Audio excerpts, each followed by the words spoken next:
In 1980, I decided to investigate the historical evidence for Jesus.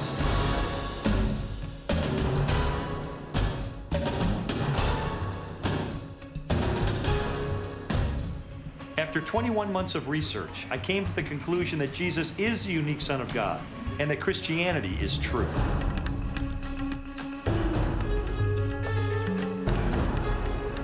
Nearly 20 years later, I began another investigation that really put my faith to the test.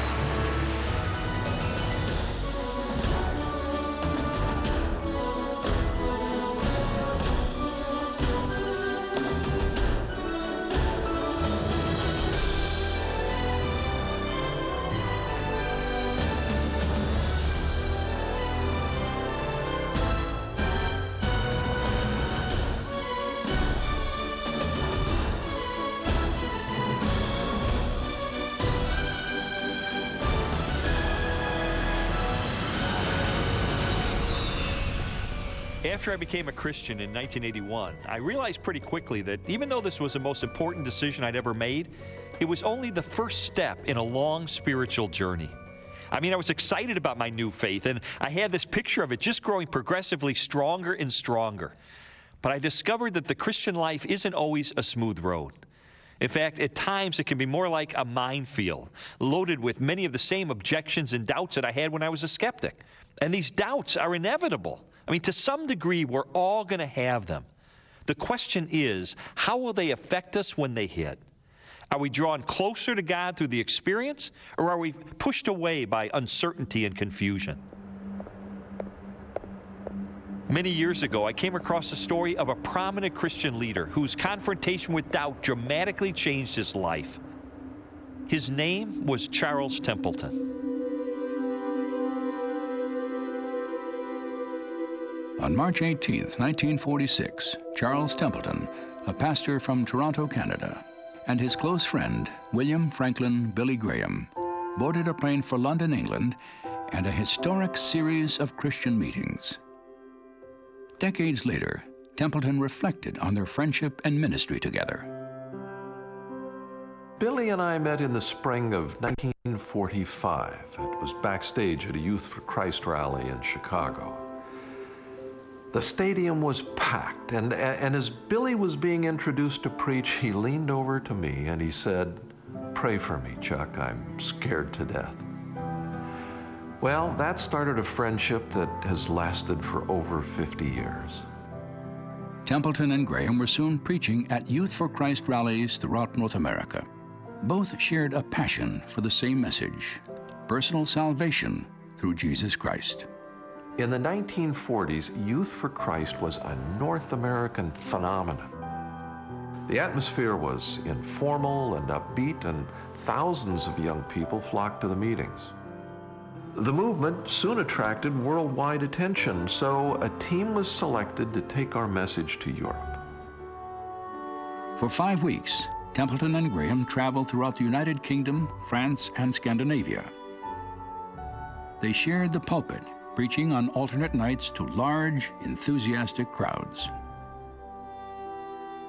When they returned home, many believed that Templeton would go on to become the most successful evangelist of his generation.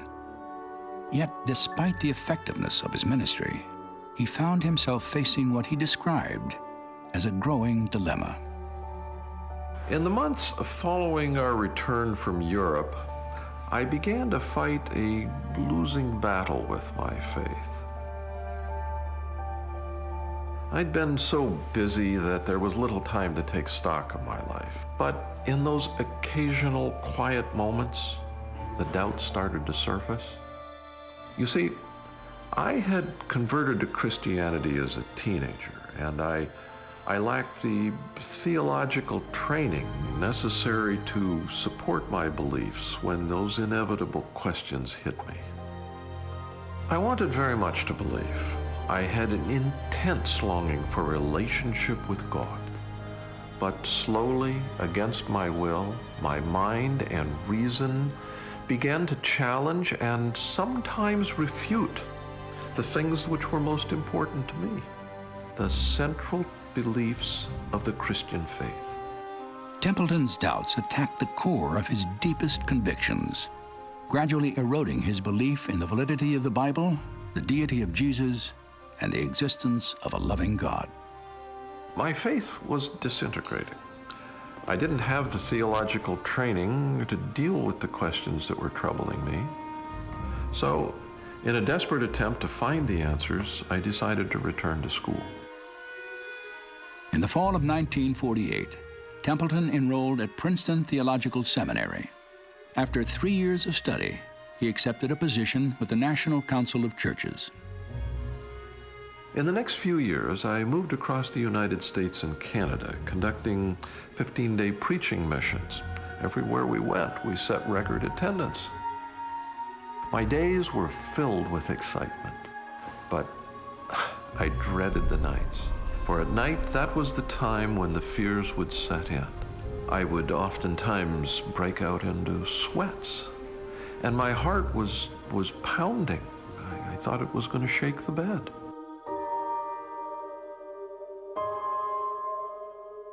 I had to ask myself, what right do I have to stand before thousands of people and try to convince them of something that I no longer believe? It was a reprehensible thing to do.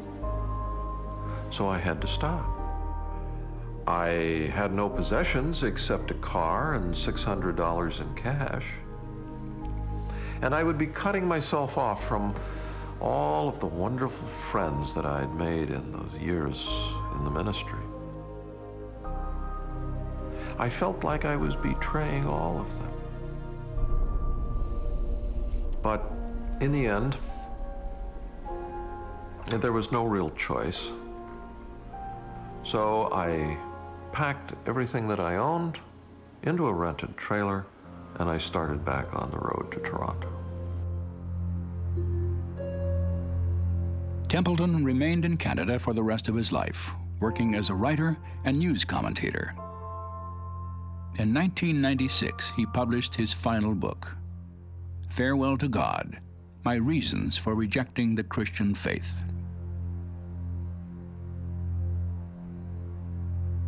What happened to Charles Templeton? Why did he abandon the faith that had once been the cornerstone of his life? I was fascinated by his story, so in 1999 I called him at his home in Toronto. I remember that he answered the phone with his very rich, deliberate voice. I told him that I was a writer and I wanted to interview him about the reasons he had for rejecting God.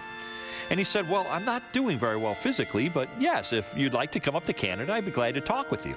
So I was on my way the very next morning. When I met him at his apartment, he looked weak and frail. At first, I didn't think he'd have the strength to talk for more than a few minutes, but he insisted that I stay.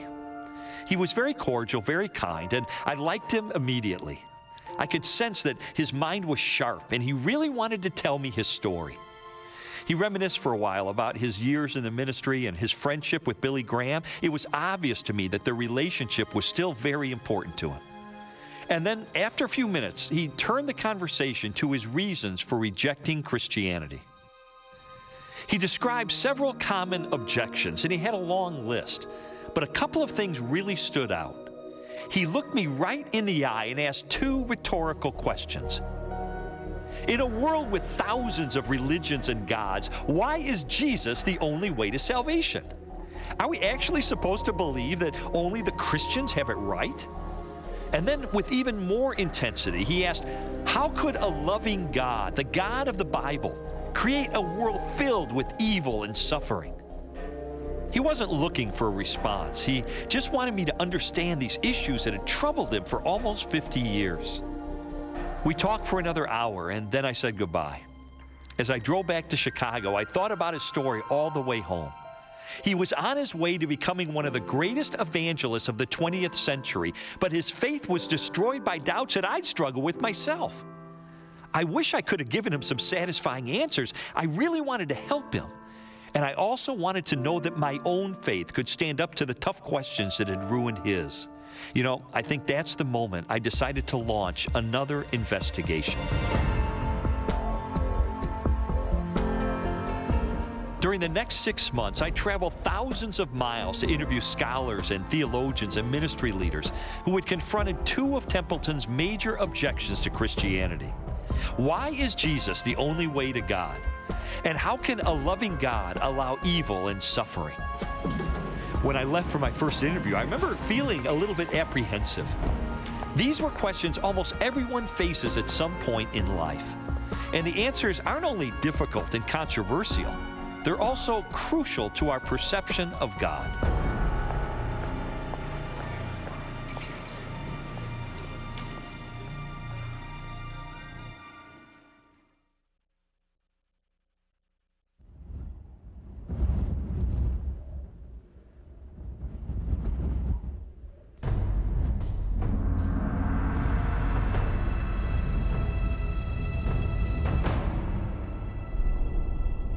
Are we to believe only Christians are right?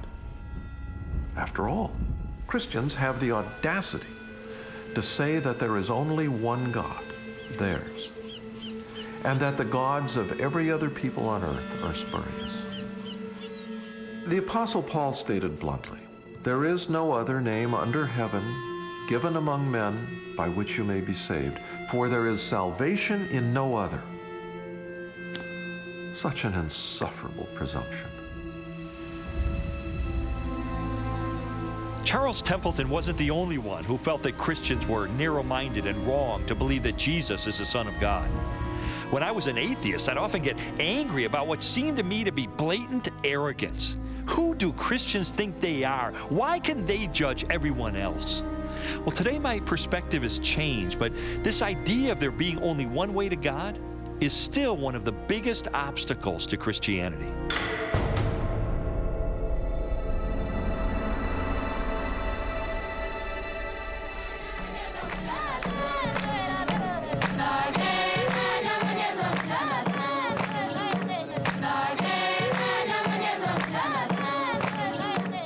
More than 2 billion people, about 1/3 of the world's total population, identify themselves as followers of Jesus Christ.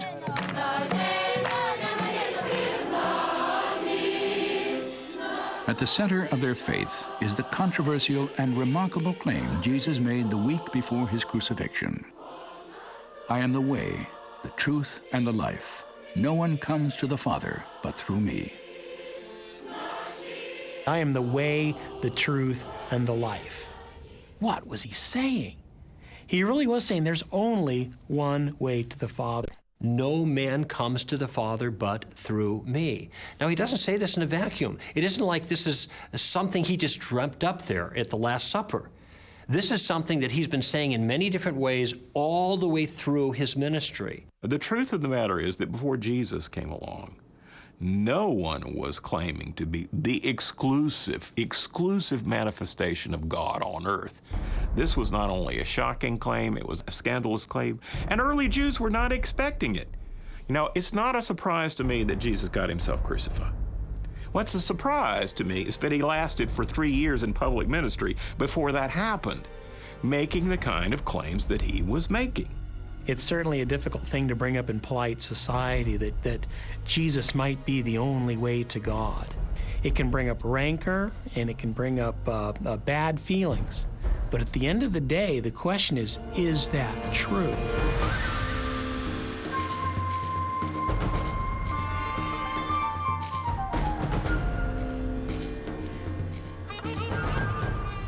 Today, Jesus' claim to be the exclusive path to God is often challenged by the assumption that all religions teach basically the same thing. And as a result, there are actually many ways to salvation. The world religions do agree about some of their surface teachings, but when you get to the core of those religions, they are radically contradictory. Buddha was an agnostic about whether there was a God. In fact, a major strain of Buddhism does not believe that anything exists, much less God. Hinduism says that there are 330 million gods. Islam says that there's one God, and the greatest evil that can be conducted is to believe that God is a Trinity and Jesus was the Son of God. For Christians, that is the most important claim. Now, they can't all be right. They could all be wrong, but they can't all be right because they contradict one another. I mean, think about it. Christians say that Jesus is the Messiah. Jews say that he's not. Either Jesus was the Messiah or he wasn't the Messiah, and if he wasn't the Messiah, the Jews are right and the Christians are wrong. And if he was the Messiah, the Christians are right and the Jews are wrong. But under no circumstance can they both be right. As one person put it, all religions are basically the same, except for the area of God and salvation and the problem of man and the afterlife and that kind of stuff. It turns out on the big issues, they're very, very different. They can't all be true.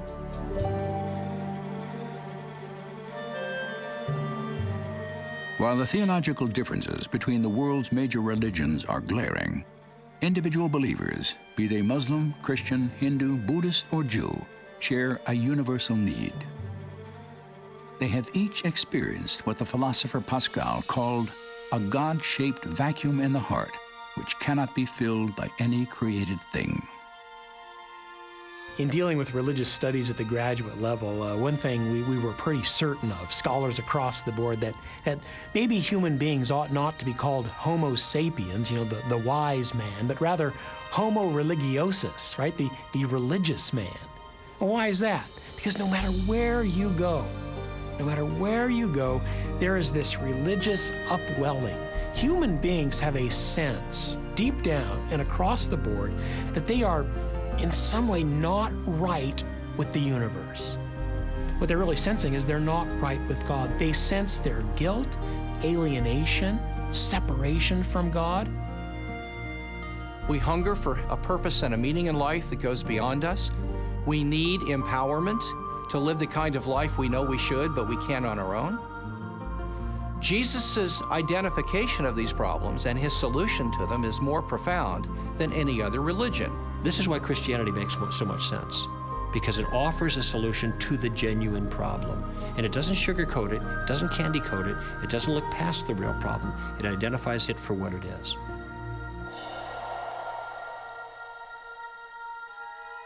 It is written, "There is no one righteous, not even one. All have turned away. They have together become worthless. For all have sinned and fall short of the glory of God." Throughout my research, I was struck by how clearly the Bible identifies humanity's most fundamental spiritual need. We're all separated from God by our sin because He's perfect and pure and holy, and we're not. None of us has lived up to our own standard of morality, much less to God's, which is infinitely higher. And because the justice of God is also perfect, this separation should have lasted for eternity. But there's hope. God didn't just leave it at that, though He might have. Out of love, He reached down with a rescue effort. And the rescue effort wasn't just to toss some teaching our way and hope that we would live better lives, but the effort entailed, and this is where Christianity is absolutely unique, the effort entailed God becoming a man Himself to communicate in the most clear form possible His intentions and desires, and to make a sacrificial provision for pardon for man's crimes against God.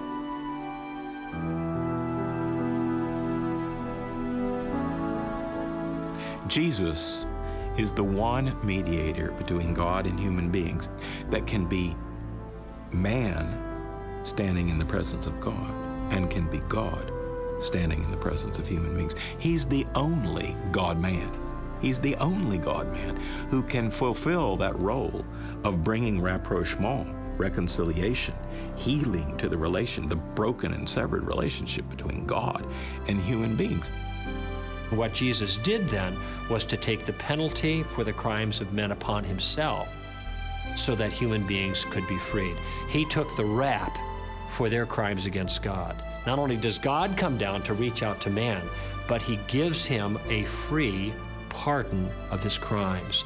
The solution to the problem is not in making man better. Okay, let's make up for past deeds gone bad. Now, that isn't going to work. The solution is grace. You were dead in your trespasses and sins, but God, who is rich in mercy, made us alive with Christ. For it is by grace you have been saved through faith, And this, not from yourselves, it is the gift of God, not by works, so that no one can boast.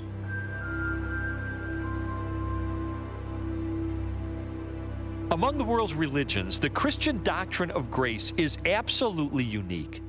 You see, grace means that there's nothing we can do ourselves that qualifies us for salvation.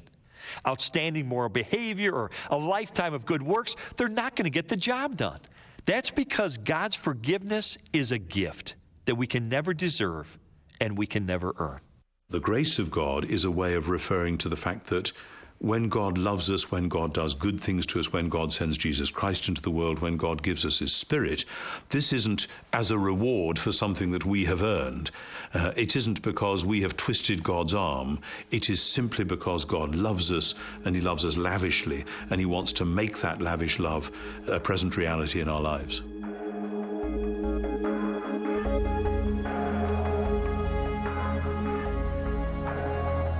God is not looking down at the world at different religious clubs, the Muslim club, the Christian club, the Jewish club, the Hindu club, and He's not saying, you know, I like the Christian club better. To hell with the rest of you, quite literally. No, He's looking down at humanity, who is desperately wicked compared to His standards, who desperately needs to be rescued. And He offers a pardon, and He gives people an opportunity to either accept it or reject it. And this is why Jesus is the only way. Because He's the only one who solved the problem. Suppose God knew that there was only one necessary and sufficient means to take care of the human dilemma. That would be sending His only begotten Son. Well, if there's only one sufficient means, please don't send me the pretenders. And if there's only one necessary means, we don't need any other ones.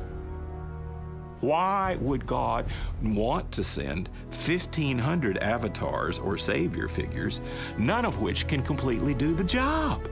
What's the point of that when He can send His Son and it's accomplished in one person at one time through one set of events once for all? And that's the essence of why Jesus is the only way. He's the only sufficient and necessary means by which we may be saved.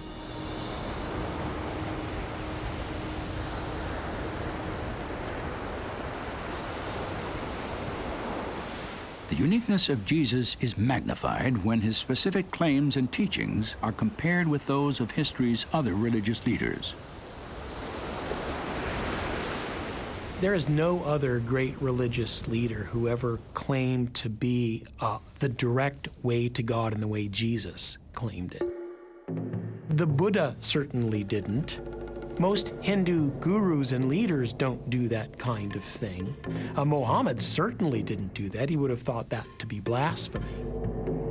You could take Buddha out of Buddhism and you still have the teachings of the Buddha. Or you could take the Prophet out of Islam and you still have the Quran and the teachings there and the supremacy of Allah. But if you take Jesus out of Christianity, you don't have Christianity anymore, because Christianity is not based on the teachings of Jesus. It was rather the person of Jesus that is critical.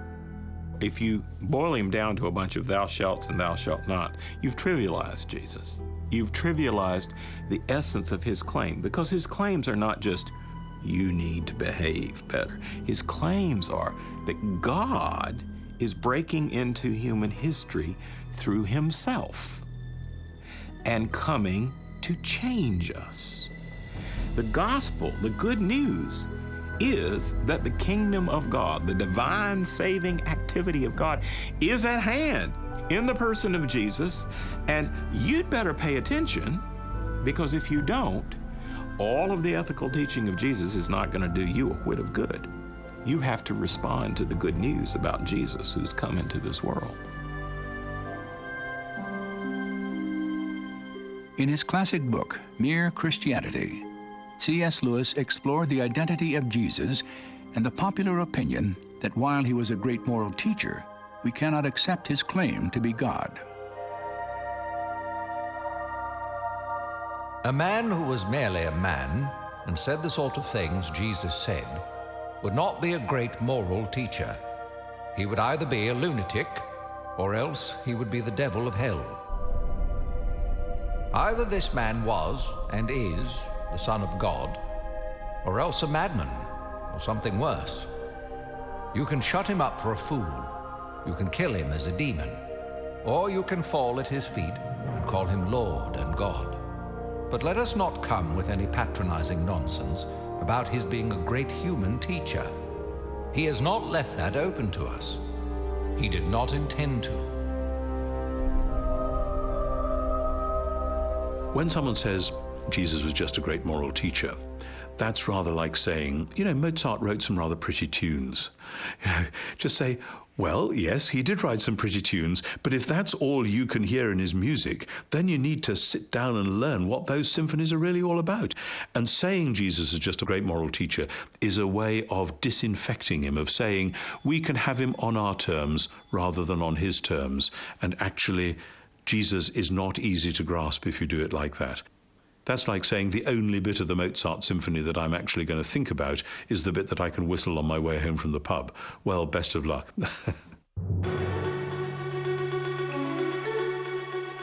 Strobel's investigation also drew him back to the historical evidence he had first examined as an atheist.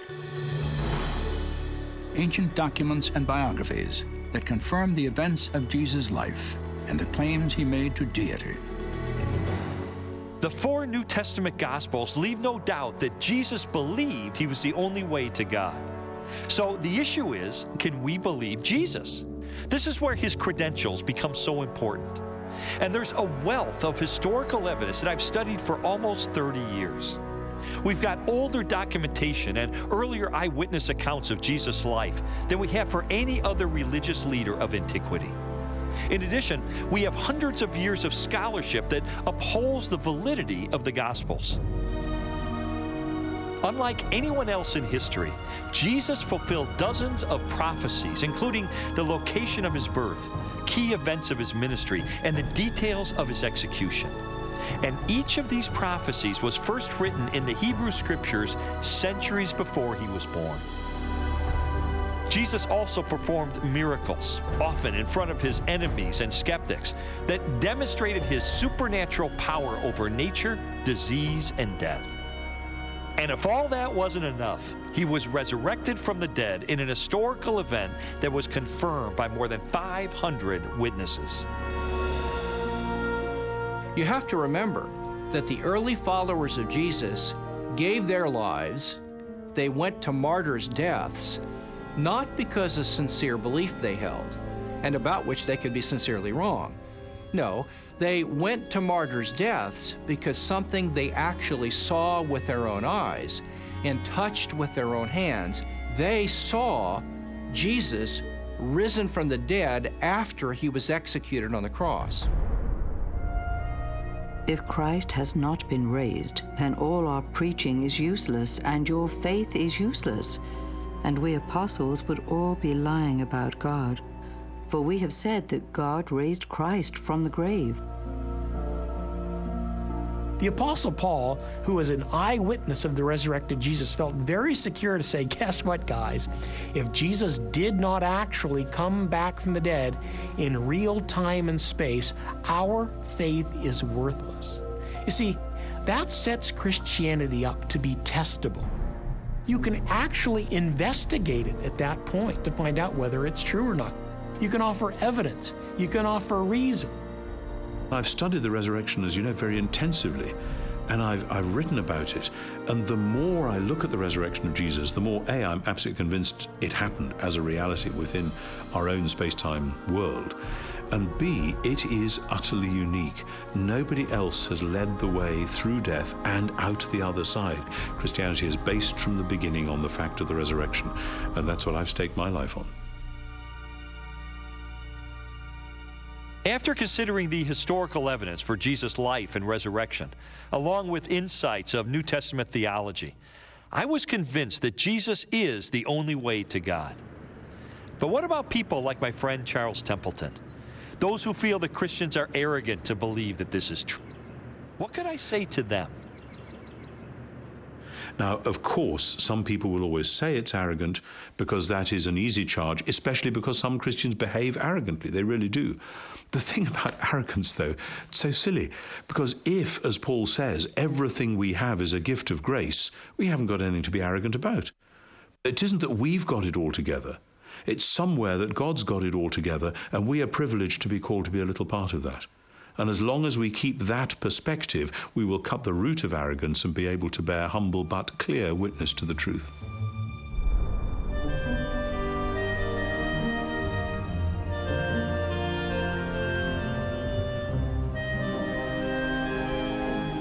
Christianity has been defined as one beggar telling another beggar where to find bread.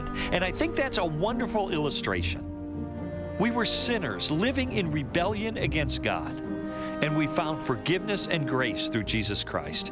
And we just want to pass this truth on to the rest of the world. The way to any truth is often narrow and specific. And because of his sinless life and divine nature, Jesus is the only one qualified to pay the penalty for our sin. He alone can reconcile us to God. And that's why when Jesus said, "I'm the way, the truth, and the life. No one comes to the Father but through me," we can trust him with confidence and with humble and grateful hearts.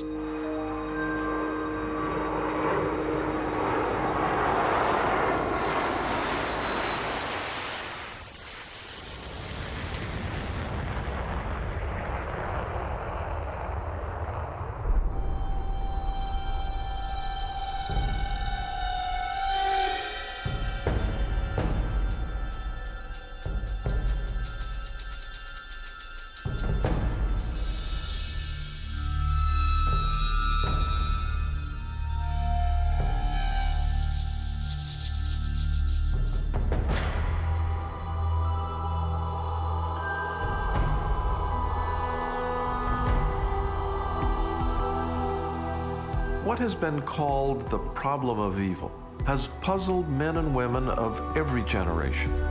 Why, in a world created by a loving and omnipotent God, are suffering, disease, and death inevitable facts? You see, a loving God could not possibly be the author of the horrors that continue every day and will continue as long as life exists.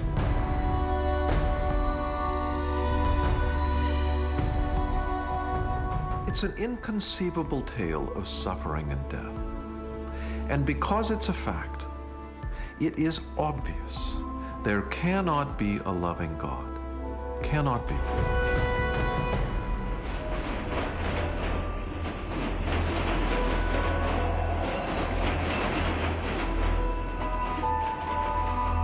Early in my career as a journalist, I covered a lot of stories involving people who were living in extreme poverty and horrible conditions, or who'd been the victims of crime or terrible accidents.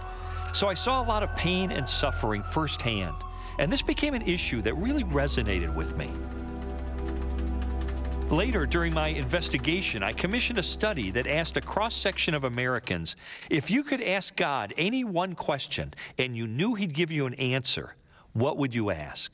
By far, the most common response was, how could there be a loving God with so much pain and suffering in the world? So I knew that this was the number one objection to the Christian faith.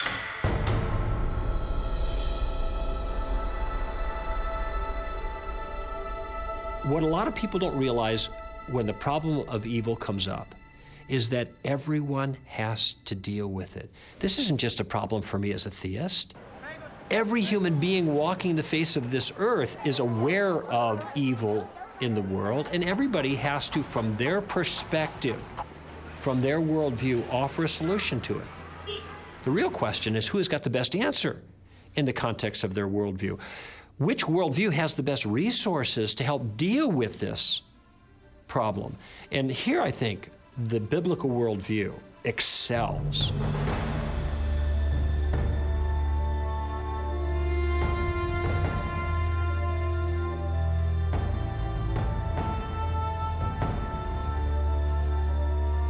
To understand the biblical view of evil and suffering, we must first consider an apparent contradiction in 5 core beliefs of Judeo-Christian theology. God exists. God is all good. God is all-knowing. God is all-powerful. And there is evil in the world. It appears that there's a conflict between God's goodness and God's power. If he was good, he'd want to get rid of all evil in the world, and if he is powerful, he'd be able to, but evil exists, and therefore he's either not good or he's not powerful. That's a pretty good argument, and I think the only way of answering it is to show that the terms are ambiguous. We don't fully understand what God or good or all-powerful or all-wise mean. We partly understand them. So we have to make some distinctions. Yours, O Lord, is the greatness and the power and the glory and the majesty and the splendor. For everything in heaven and earth is yours. You are exalted as head over all. There's a lot of confusion about what it means to say God is all-powerful. Many people think that means God can do anything. But the Bible is very clear that there are a lot of things God can't do. For example, the Bible teaches that God cannot swear by a name greater than himself. The Bible teaches that God cannot lie. It isn't that God just chooses not to lie, it's that he can't lie. C.S. Lewis once said, "Can a mortal ask questions that God finds unanswerable?" And he said, yeah, quite easily. Is yellow square or round? And how many hours are there in a mile? And if you extend that a bit, yes, God can't make a square circle. So there are all sorts of things that God can't do because they'd be illogical or nonsensical. So when we talk about God being omnipotent, what we mean is God can do anything power can do, but we don't mean God can violate the laws of logic and do something contradictory. God's power and the existence of evil are prevailing themes in the opening chapters of Genesis. In the beginning, God created the heavens and the earth. And God saw all that he had made, and it was very good.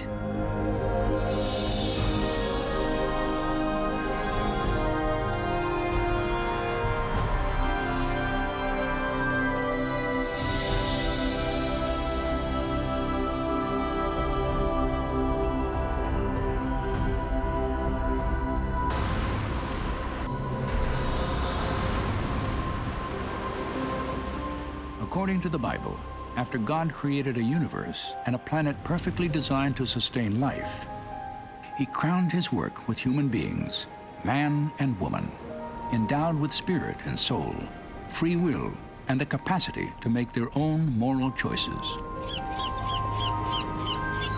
God created a world in which there were morally free creatures. Human beings can be bad and they can be good. There's a possibility for great evil, but there's a potential for great good when you have moral freedom. And so our greatest blessing, which is the free will we have, the ability to make choices, moral choices, also is our greatest curse, because I often choose the wrong thing, and so does everybody else. And people get hurt out of that, both intentionally and unintentionally. If God creates human beings with the power of free choice, he may foreknow what they're going to do, but he can't determine what they're going to do. Otherwise, they're not really free.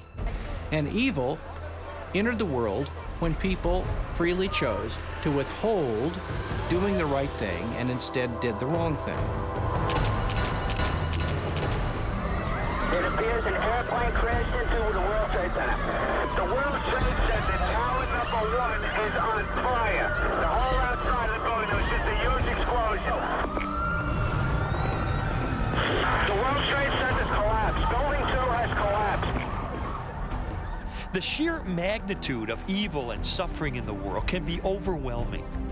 And while searching for answers, some have argued that because God created humans with free will, then he's ultimately responsible for evil. It's even been suggested that God created evil.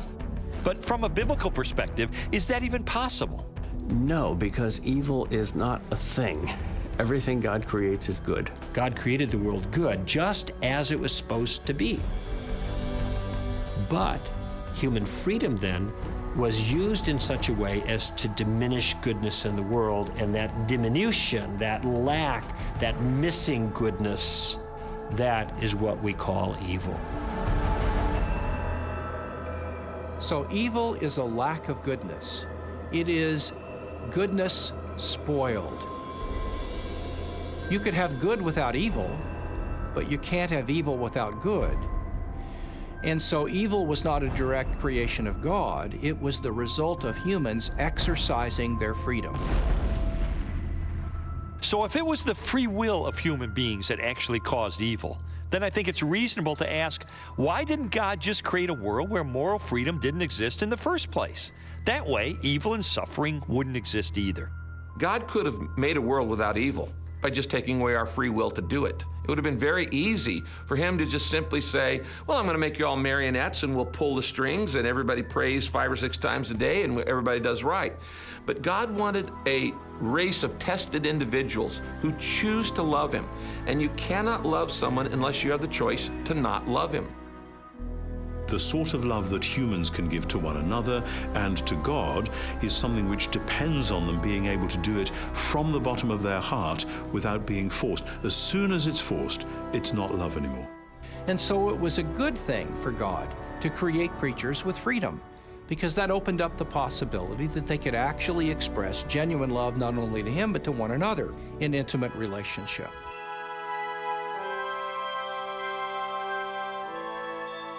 "1,600 years ago, St. Augustine wrote, "Since God is the highest good, he would not allow any evil to exist in his works unless his omnipotence and goodness were such as to bring good even out of evil." Theologians and scholars have long pondered and debated this question. Does a loving God use evil and suffering to accomplish a greater good? I don't know why suffering can't be compatible with God's love. People have this idea that real love rescues from all pain. I ask people when they raise that issue, I say, are you a parent? Do you have children? Do you feel that your love for your children requires you to rescue them from every bit of pain? Have you never let them struggle through a difficult thing on purpose for a good reason? Of course there's an impulse to rescue our kids. We don't want them to suffer egregiously. But there are times when we know that it's appropriate to let them suffer in the circumstances for their own good, because a greater good is in view. And we have clues in our own lives. I think almost all of us can look back at some suffering in our past life and say, while I was in this, I didn't understand why God allowed it. And it was a real threat to my faith. And now that I see that it made me stronger, I do understand it.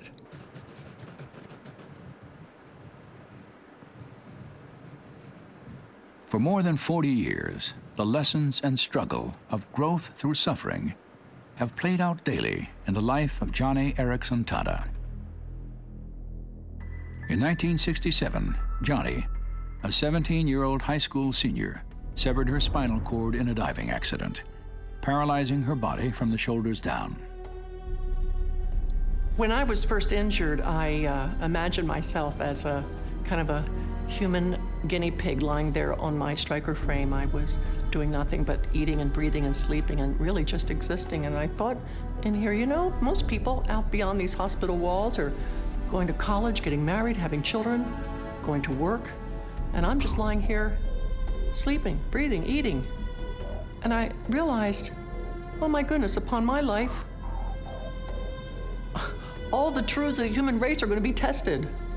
Is there a God? Does he care? What's the purpose in life? And if there is no God, then why not have my girlfriend slit my wrist? Why not take my mother's sleeping pills? Why not end it all? I mean, who can face a life of total paralysis? And somewhere in there, in my anger and frustration, I realized life's got to be more than just getting born and growing old and then dying. There's got to be a God who cares. We're too significant. There must be meaning in all of this. I don't think I would have asked those larger-than-life questions were it not for my suffering.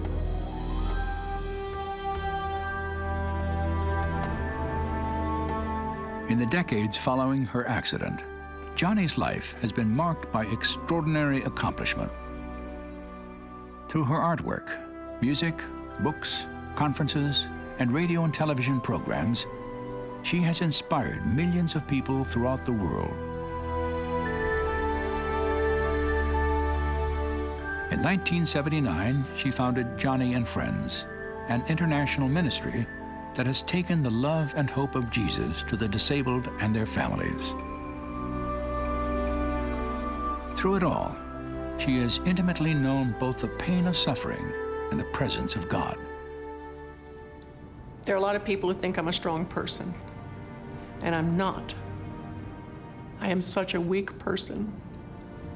I wake up in the morning, and honestly, I think, oh Lord, I don't have the strength for this. I am so tired. I am so tired of this paralysis. But when I start to feel overwhelmed, I'll say, oh God, I have no strength for this day, but you do. I have no resources, but you do. May I please have your resources? May I please have your strength? I can do all things through you if you strengthen me. Please let me borrow your smile for the day. And honestly, before the morning has hardly begun, I've already got a perspective on the day. I've already got peace in my heart and a mission to accomplish. And it's because I've been pushed up against God. And God has shown me some deep things about His purpose and Himself that, for me, are so satisfying, so pleasurable. I wouldn't trade the wheelchair for anything.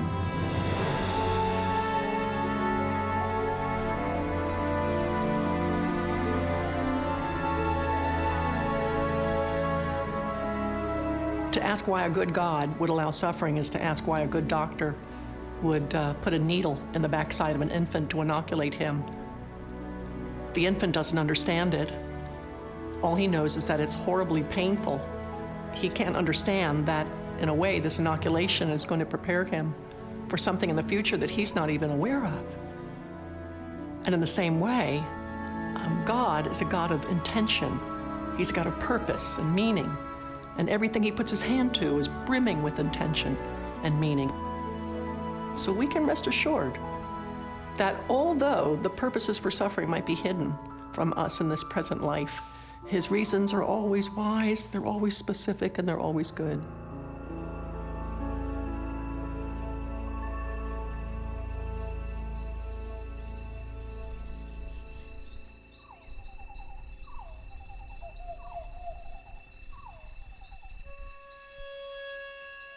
Perhaps the supreme demonstration of God's use of suffering and evil for good was revealed in the death of Jesus.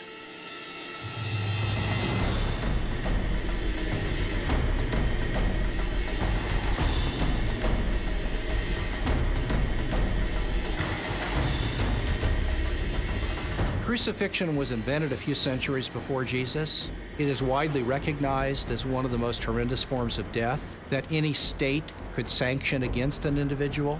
It was so horrific that Roman citizens were not permitted to be crucified. So it's no surprise that there is a build-up of the forces of evil, if you like, shrieking at Jesus, attacking Him, criticizing Him, until finally they nail Him to a cross.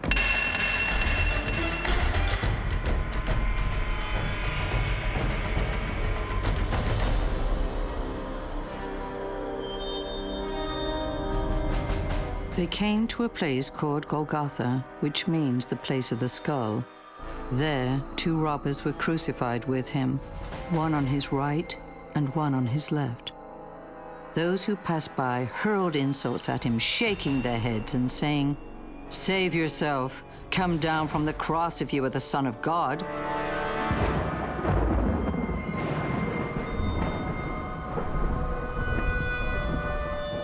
At noon, darkness fell across the whole land, and Jesus cried out in a loud voice, my God, why have you forsaken me?"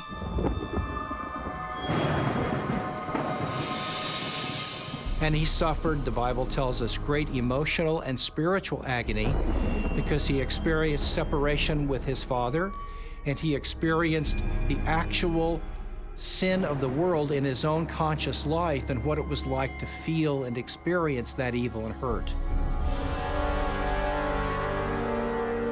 It's the worst thing that ever happened.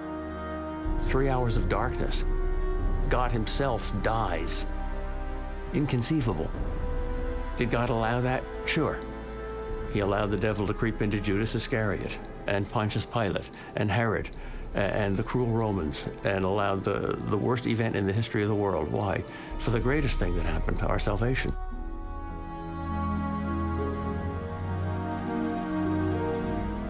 That injustice was redeemed by an all-wise, all-knowing, all-loving, all-powerful God. He could take those kinds of things and he can turn them in to the greatest goodness imaginable, the salvation that would be available only through him. And only when we see that in the light of the entire longer story do we say somehow this was how God, as it were, drew those forces of evil onto one place in order to defeat and deal with them there, in order to make a new creation beginning with Jesus' resurrection. And that's why ultimately we have hope. So an unspeakable evil was transformed into an unspeakable good through God's wisdom. Jesus said, I am the resurrection and the life. He who believes in me will live even though he dies, and whoever lives and believes in me will never die. If it can happen on such a magnificent scale like that, if you can see in that one case how great evil can produce great good, if God lifts the curtain just a little bit so you can see behind the scenes there, it's at least possible to believe that that principle is at work everywhere. This is so spectacularly wonderful that it gives us the hope that evil will never be able to be the last word about us, that there will always be a way of finding something good, that while the evil was still evil, it can redeem it and keep it from triumphing over us.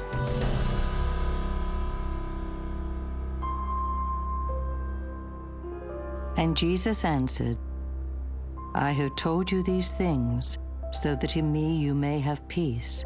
In this world you will have trouble, but take heart. I have overcome the world.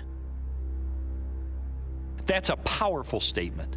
Jesus is acknowledging that because of the acts of humanity that open the door to evil in this world, we have pain, we have suffering. He doesn't try to cover it up. It's an inevitable part of life. And yet he tells us something else in that passage that's even more important. He says, I have overcome the world. You see, we have real hope. Hope that's based on the central doctrine of Christianity. God became a man and entered directly into the suffering of the world. When God became incarnate in Jesus, we are told that Jesus experienced the very same kind of heartache and suffering without sin, I admit, but Jesus was finite, and he was subjected to thirst and hunger, to aggression, to hostility, to tragedy. And when Jesus stretched his hands out on the cross, he was saying, I love you this much. I love you so much it hurts. I love you so much I'd rather die than live without you. And those nails that went through the palms of Jesus went straight into the heart of God. There's a wonderful hymn which we sometimes sing, which has a line, and when human hearts are breaking under sorrow's iron rod, then they find that self-same aching deep within the heart of God. And that's a wonderful sense. God in Christ has been here. He has taken it. He knows what it's like. He is not unable to sympathize. He is on all fours with us. I mean, Jesus was the most God-forsaken man who ever lived, so that he might in turn tell us, I'll never leave you, I'll never forsake you. That tells me God feels, he empathizes, he cares about my pains. He felt the sting in his chest first, and that encourages me when I hurt.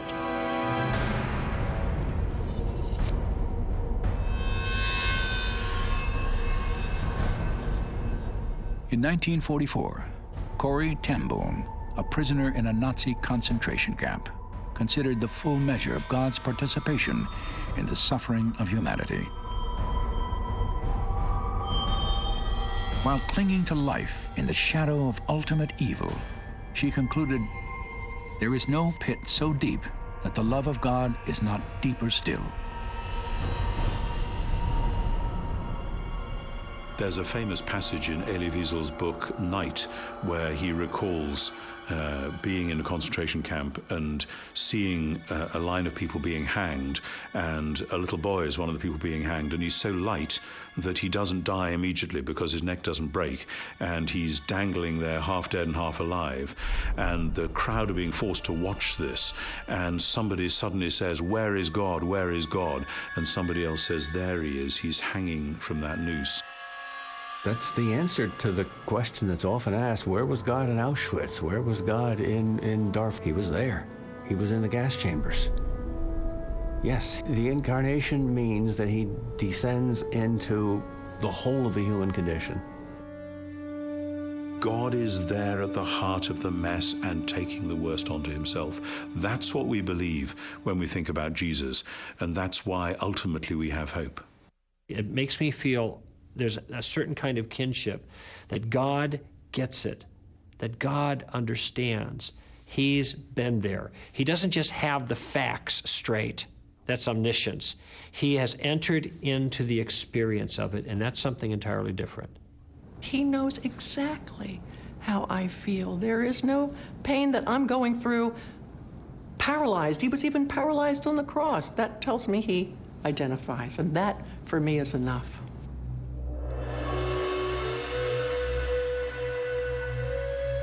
The Christian response to the problem of evil and suffering was perhaps best summarized by the Apostle Paul. 2 decades after Jesus' death and resurrection, Paul described the persecution Christians endured and the hope that sustained them as they preached the gospel throughout the first-century Roman world. We are afflicted in every way but not crushed, perplexed but not despairing, persecuted but not forsaken, struck down but not destroyed. Therefore, we do not lose heart, but though our outer man is decaying, yet our inner man is being renewed day by day. For momentary light affliction is producing for us an eternal weight of glory far beyond all comparison. He refers to these things as momentary light affliction. What, Paul, are you crazy? Momentary light affliction? Well, we understand when we read further, because he goes on to explain that these are momentary light afflictions in comparison to something else, because these afflictions, and he's very particular about his words, are producing for us an eternal weight of glory beyond all comparison. And you see, there's this subtle theme through the New Testament that helps us understand this problem of evil as followers of Christ. That God can cause all these things to work for good in our lives because we love Him, we're called according to His purpose. And these have a transforming impact on us so that when we get to heaven, we are actually different people than we would have been if we had not gone through these things. These momentary light afflictions are producing for us the eternal weight of glory. If you only lived this life 80 and then you died and that was the end of it, the kind of hostilities and hurts that we have in this life would be writ large. Their significance would be stunning indeed. But from the vantage point of life forever with God in heaven, the harms and hurts that happen to us in this life, though still real and still important, are shown to be so insignificant compared to the glories and the joys we're going to experience in the afterlife, that from the vantage point of that perspective, they are well worth it.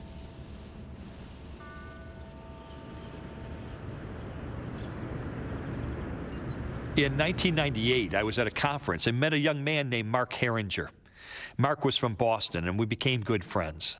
One night we were driving to the airport, and he told me about a tragedy that his family had suffered 5 years earlier.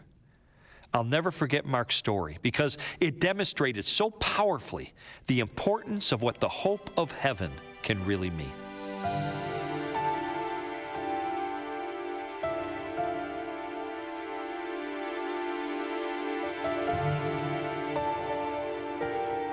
was January 16th of 1993. In Boston, it snows a lot, and so you're shoveling your driveway constantly.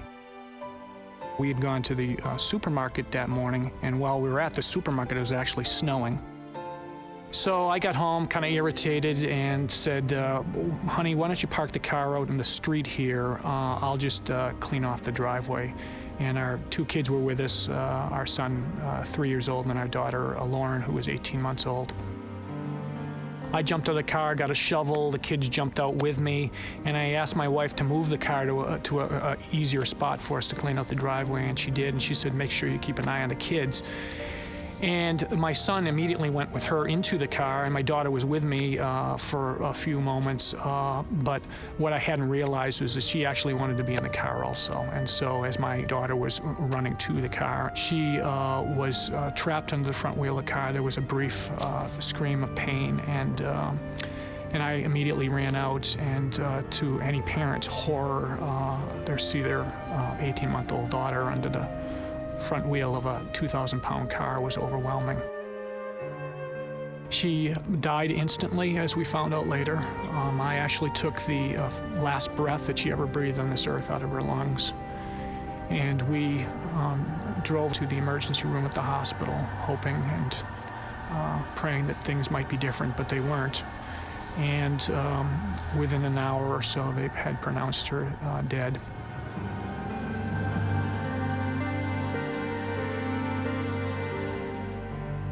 I was very angry at God. I didn't know why he would choose me. And my mind would race and think, what is this all about? Where am I going? What does this all mean? Do I take my life? Do I go through a divorce? We had a 97% failure rate within the first 2 years when there's a death of a child and the parental involvement. What would that mean?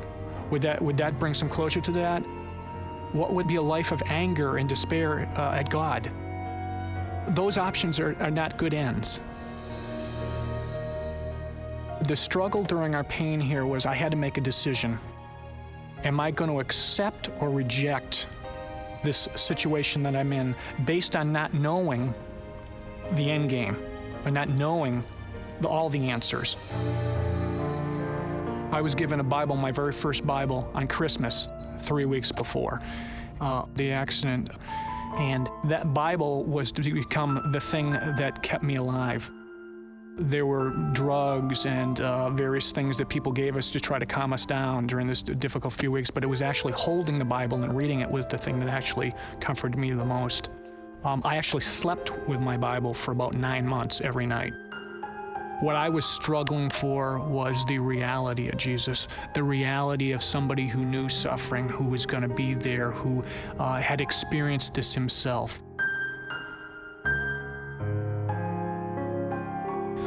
I spent a lot of time actually in cemeteries just walking around and found some comfort there. I could oftentimes connect more closely with pain there because I knew that everybody there had a story, and that people had come and grieved there. It gave me a clarity that Jesus works powerfully in places where people are hurting.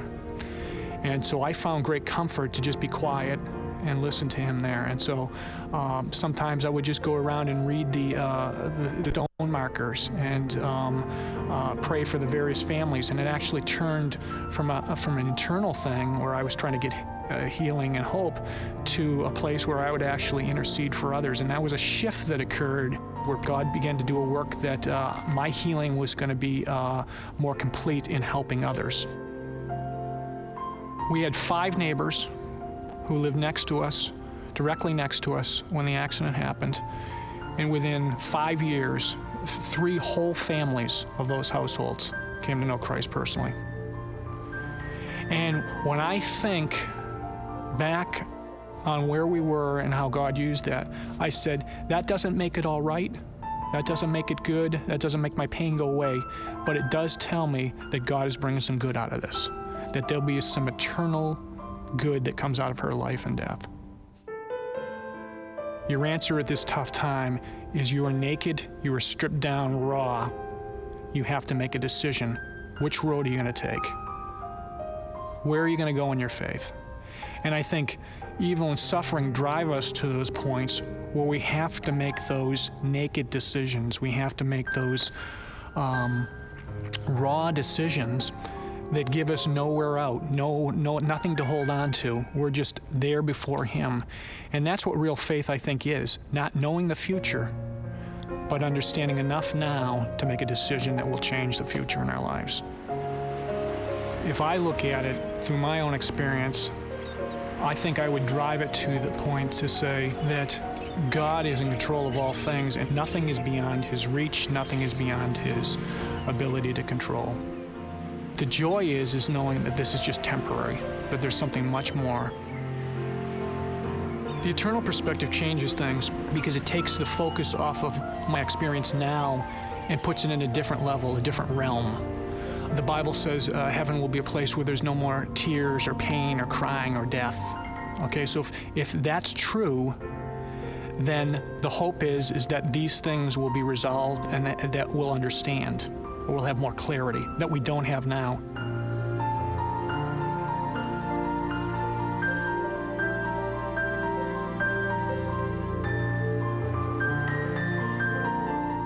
The greatest hope is that one day I'll walk with her in heaven. She'll be perfect.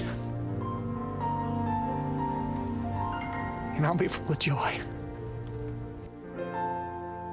And this life will have made a lot more sense.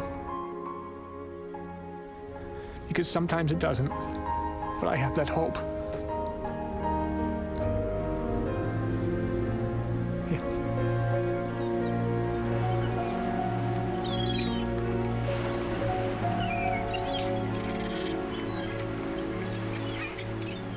Philosopher and atheist Bertrand Russell once said, "No one can sit at the bedside of a dying child and still believe in God." Now, on the surface, that sounds like a pretty strong argument against the existence of a loving God. But as Christian philosopher William Lane Craig has pointed out, what is Russell going to say when he's kneeling at the bed of the dying child? Too bad? I'm sorry? That's the way it goes? You see, as an atheist, Russell has nothing else to offer. Because if there is no God, then we're all trapped in a world filled with senseless and unredeemable suffering, with absolutely no hope of deliverance from evil. But for the Christian, God does exist. Evil and suffering can result in a greater good, and there is hope and meaning for the future, because life doesn't end in the grave. No eye has seen, no ear has heard, and no mind has conceived what God has prepared for those who love Him. The Lord is not slow in keeping His promise, as some understand slowness. He is patient with you, not wanting anyone to perish, but for everyone to come to repentance. Suffering is in this world because sin is in this world. And if God were to get rid of sin, He'd have to get rid of sinners. I think He's delaying closing the curtain on suffering, sin, Satan, until more people have time to hear about the good news of Jesus. And if my being in this wheelchair a little bit longer provides the time and opportunity for others to come into the kingdom, then my wheelchair's worth it. My affliction is just light and momentary. And I don't mind waiting. Now that offer of mercy will not be extended forever. There's going to come a time when He says enough, and then He's going to deal with it, and then true justice will be done perfectly. But this is not what we want, really. We don't want justice. We want mercy. And for now, mercy is what's being extended. And this is why you see the continuation of evil.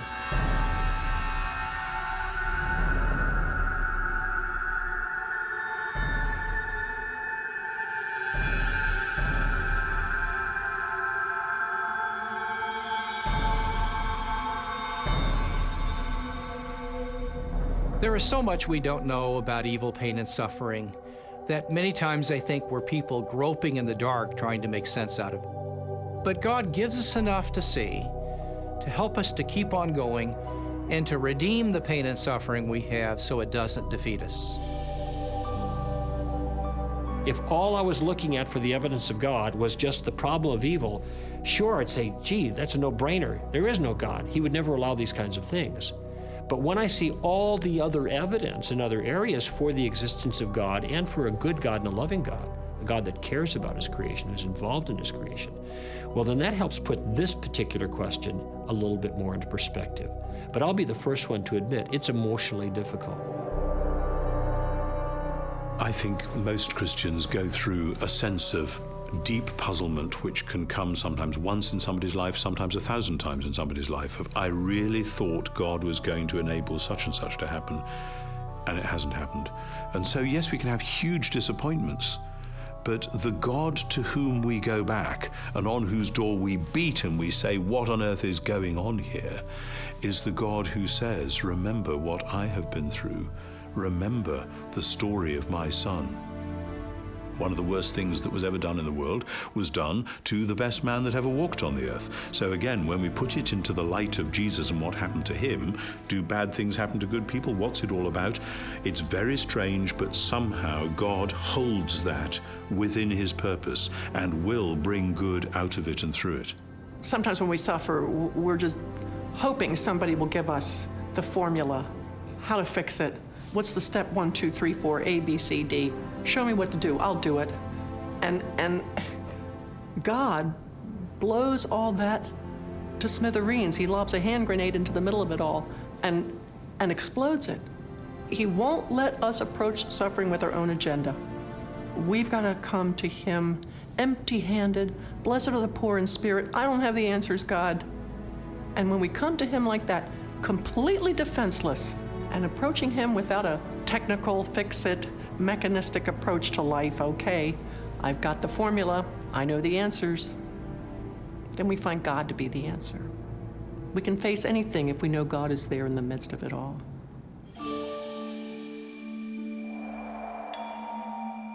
I examined the biblical view of evil and suffering for many months, and honestly, I think I could spend the rest of my life trying to understand it all. The questions can be brutally difficult, and the answers are not quick, and they're not easy. Is Christian theology a satisfying explanation for the suffering in the world? Yes, I believe it is. Does it always offer immediate and total comfort when we hurt? No, not always. But if we come to God in faith, I believe he gives us legitimate reasons for hope that can carry us through the most difficult circumstances of our lives.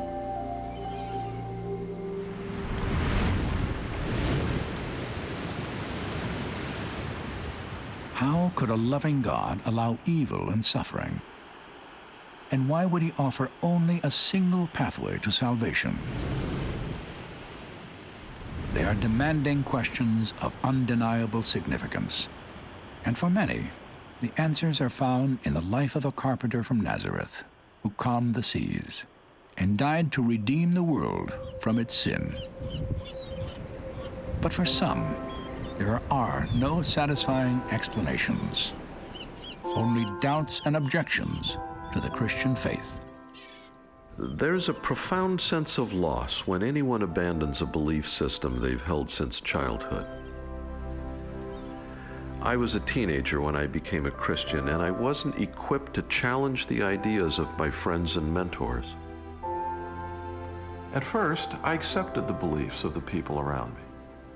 But slowly and against my will, my doubts deepened until my faith languished and died.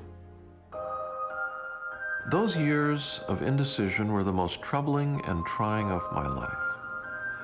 I found myself rethinking the story of Jesus of Nazareth, and for all its intrinsic fascination, it just wasn't the same. It was as if someone I loved had died. You grieve the loss because no one in history has touched the hearts of men and women the way Jesus did. He had the highest moral standard and the greatest compassion of any person I've ever heard of, and his wisdom was unsurpassed. Everything good and decent and pure that I know, I learned from Jesus. And if I may put it this way, I miss him.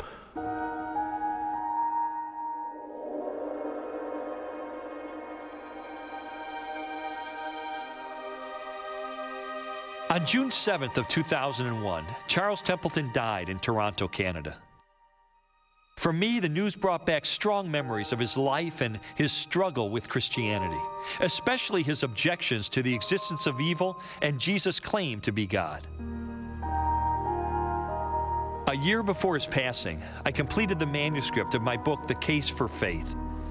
I sent him a copy and included a letter wishing him well and encouraging him to keep an open mind toward the evidence for Jesus. I knew his doubts were heartfelt and not easy to reconcile, but I believe God could give him satisfying answers and that ultimately Christianity could stand up to his toughest objections. Before I sealed the envelope, I added a postscript, a promise from Scripture that had helped me when I'd struggle with doubts of my own. I wrote, "Chuck, I hope you'll take to heart the words of Proverbs 2.